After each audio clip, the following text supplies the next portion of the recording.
Our speaker today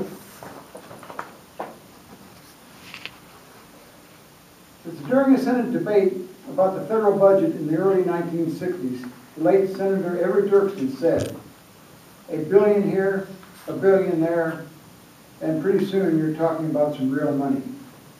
People would be surprised, and not in a happy way, to see that we're now talking a trillion here and a trillion there. And yes, that is some real money. All of us know that a million is 1,000 thousands. A billion is 1,000 millions. A trillion is 1,000 billions. But none of us can actually visualize what a trillion means in the real world. That's because none of us have anything in our ordinary experience to compare a trillion to. That's too bad, because it prevents us from thinking clearly about the federal budget.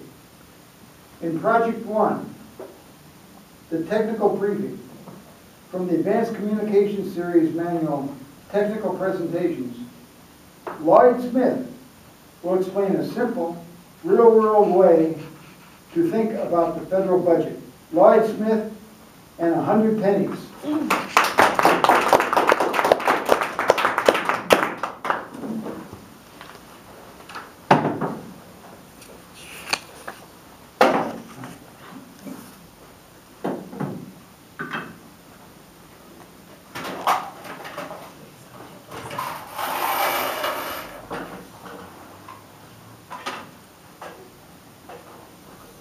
It's almost impossible to pick up a newspaper, turn on the television or the radio without hearing a story about the federal budget.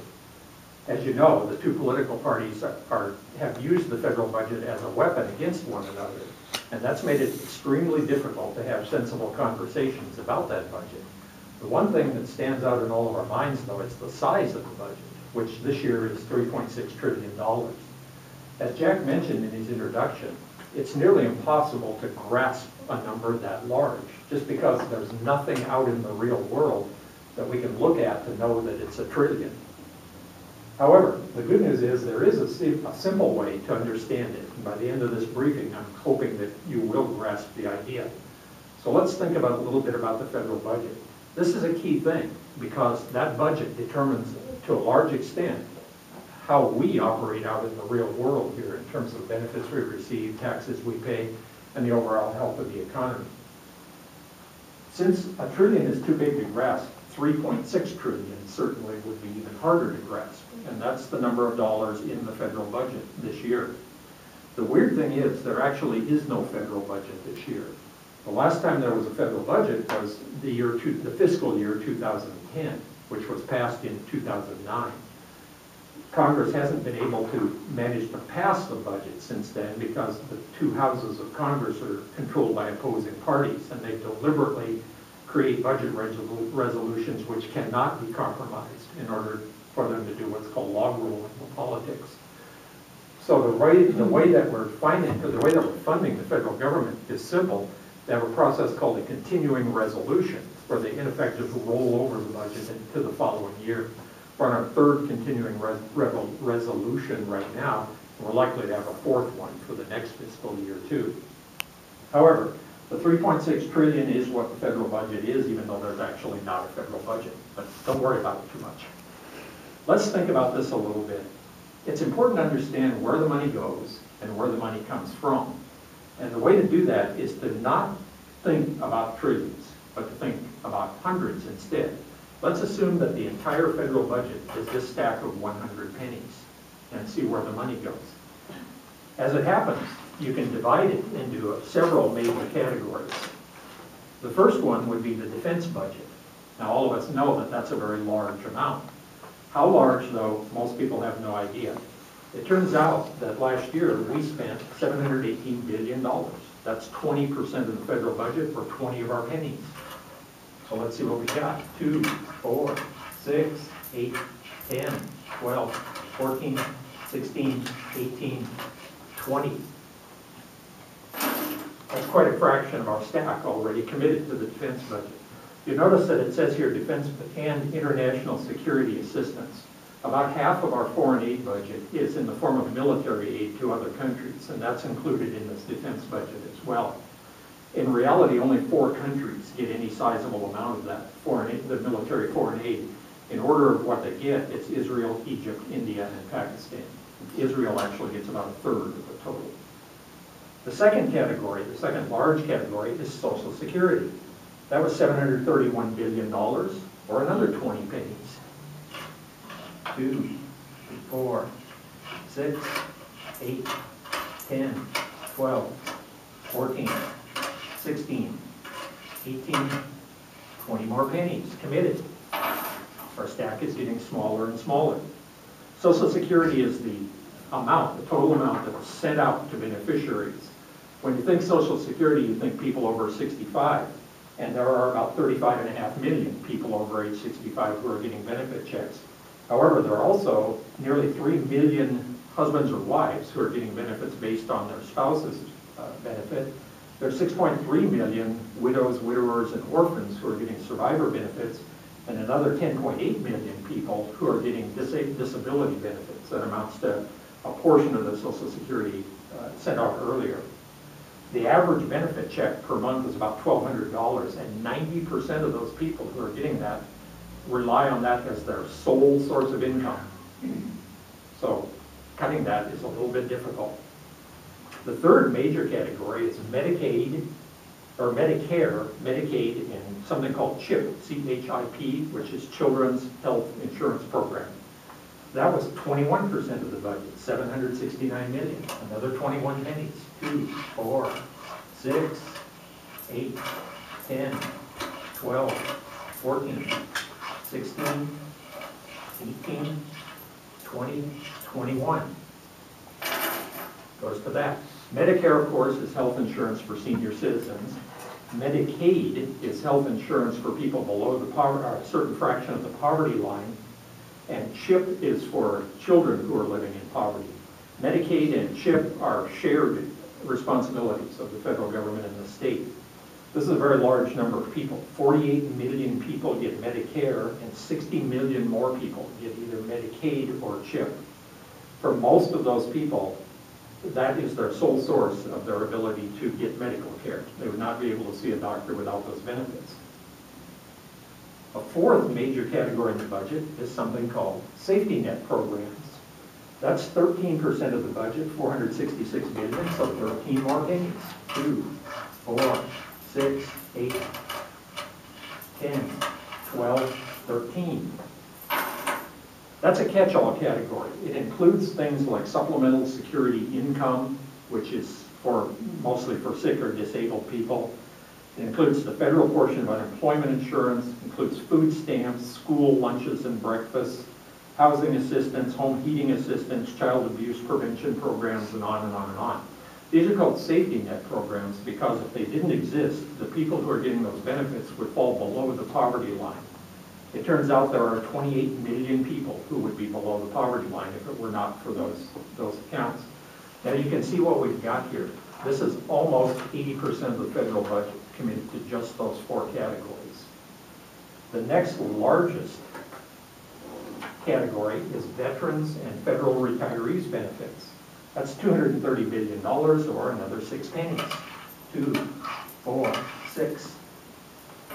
Veterans benefits are self-explanatory. Those are pensions paid to retired military personnel.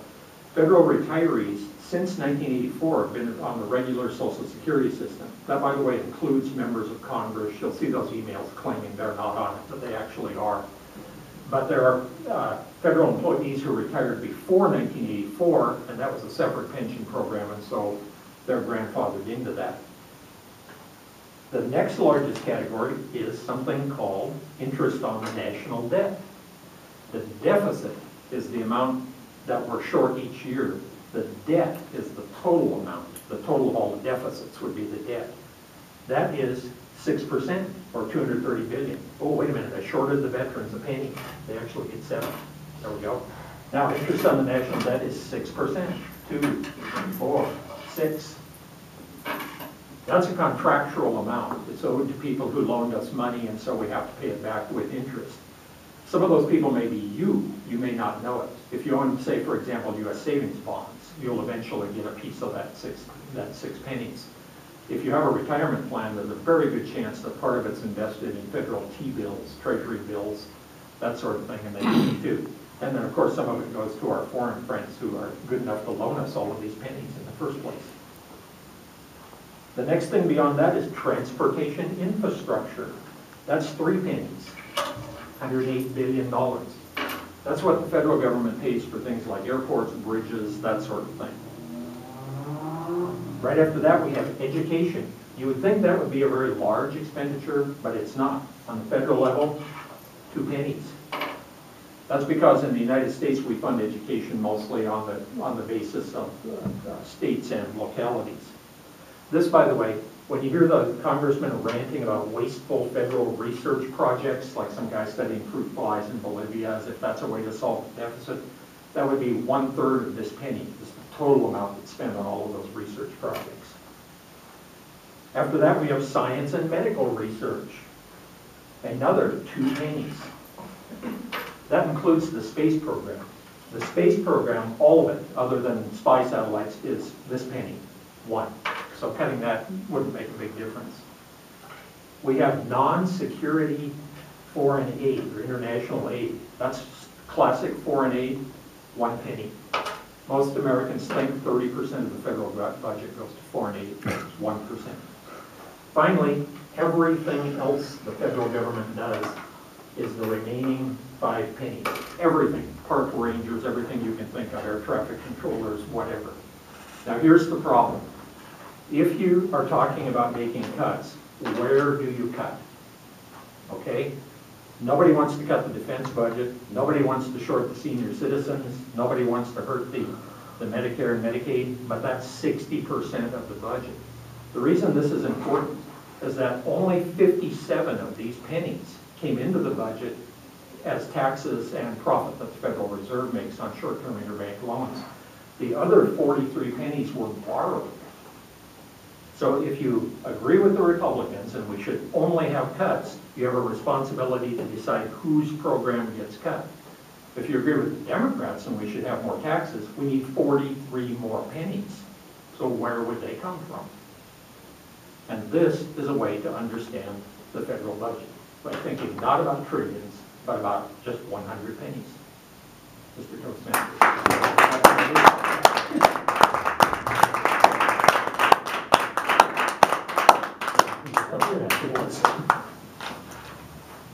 Uh-oh, a penny fell on the floor. That's probably the waste and fraud they talk about.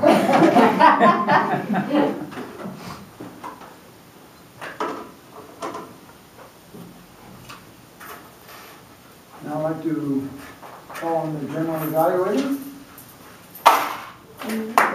After 1 minute, we'll call on the general evaluator.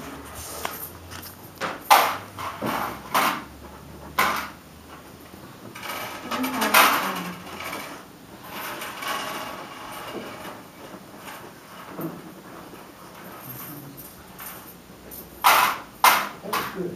Thank you. It's not so easy to do out there. Not so easy to do out there.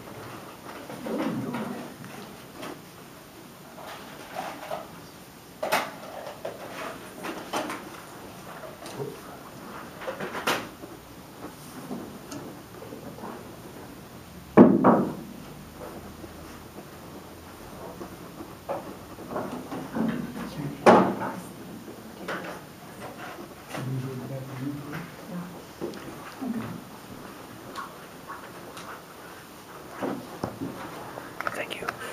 I forgot. Oops.